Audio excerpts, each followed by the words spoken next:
we are going to build these mid-century inspired mirrors in funky and fun shapes. The first one we're going to build is this one. Kind of looks like a shield or a cat's eye to me, so that's kind of fun. And then let me show you the other one we're going to build, and this oval one right here.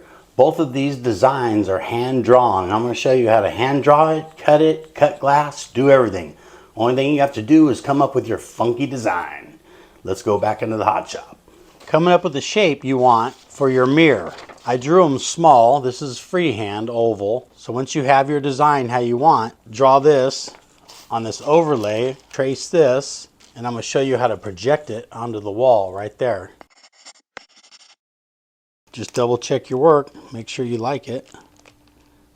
I'm using this overhead projector that I picked up at a thrift store just for this purpose, enlarging items to cut out big patterns, big cutouts, yard decorations, stuff like that. This is what I'm using. Let me turn the light on and show you what you need to make your own projector. Okay, so to make your own projector box, just get a box. I cut out the front of it where I taped on the plastic piece with the drawing on there. I put this other piece on there to reduce the light coming out, so it'll focus on this spot right here. And all you need is your cell phone or any source of light. So let me shut the lights off here and show you how you can project this onto here. You just move it back and forth, the light and the box, to get it the size you want and the clarity.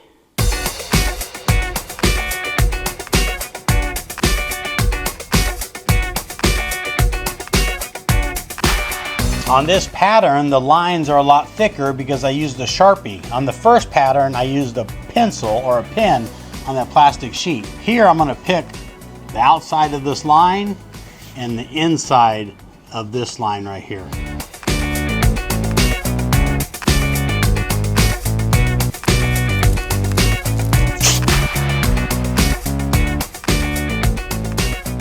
Okay, now we have both patterns cut out. I'm going to bring down that big assembly table so we have plenty of room to work on, and we're going to get some boards to fit our funky patterns. So right now we need to figure out how we're going to attach our boards together and cut out our shape. So let me cut this board down to manageable pieces and see what we have.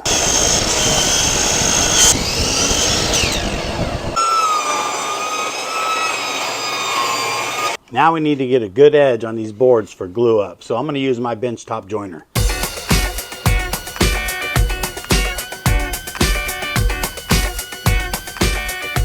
Okay, let's see how our boards fit together. Okay, that's nice. Grab our pattern. Make sure it fits. It's going to work out good. Now I'm going to glue these boards together and then we'll cut out our pattern. Okay, if you don't have enough material to make a whole panel like this to cut out a pattern, let me show you a way to use scraps of wood to make the same pattern. So my original idea here was to use some of this exotic or just nicer hardwoods to make these frames, but I don't have enough to make even one frame. I'm going to show you how to piece it together if you don't have enough material to work with. 2 long boards on each end, and then I have some little ones we cut. We're just going to put right here where it covers the pattern, and then down here, one here and one here, and just make some adjustments. So now we're going to get that glued up. That'll be your frame.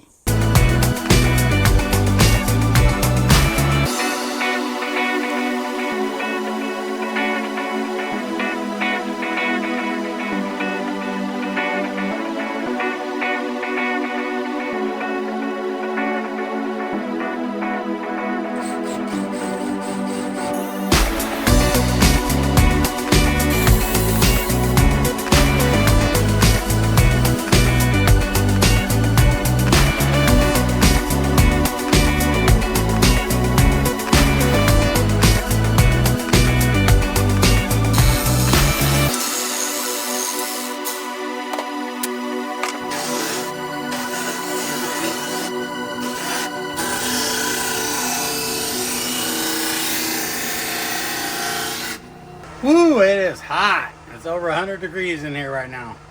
Woo!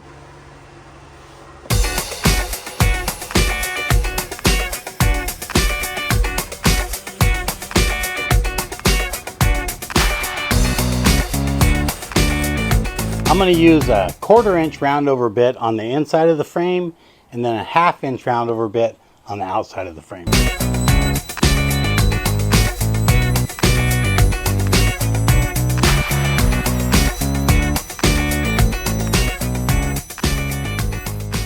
I just picked up these frames off Facebook Marketplace for $10 each. These mirrors.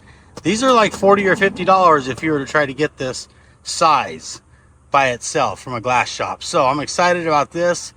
This is going to work out for our mid-century frames. All right, so now it's time to cut in the groove for the mirror. And I'll show you how we're going to do that. I took some double-sided tape and put it on the front of the frame. I'm going to stick it down to the bench.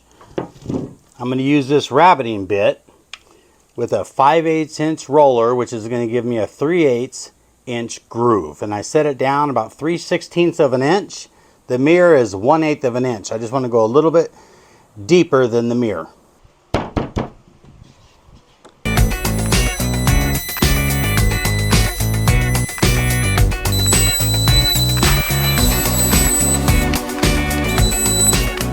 If you're ever confused on which way the router should go, the inside edge, you're going to go clockwise. The outside edge, you're going to go counterclockwise. If that doesn't work for you, stick your thumb where you're routing and point your finger. That's the way you need to go.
We're going to hold this mirror in with these turn buttons right here. I picked these up at Hobby Lobby.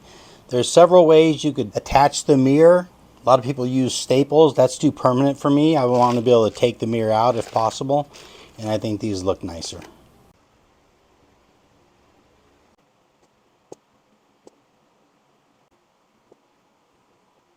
I picked up this easy frame and mirror kit from Home Depot. This is what I'm going to use to hang the mirrors.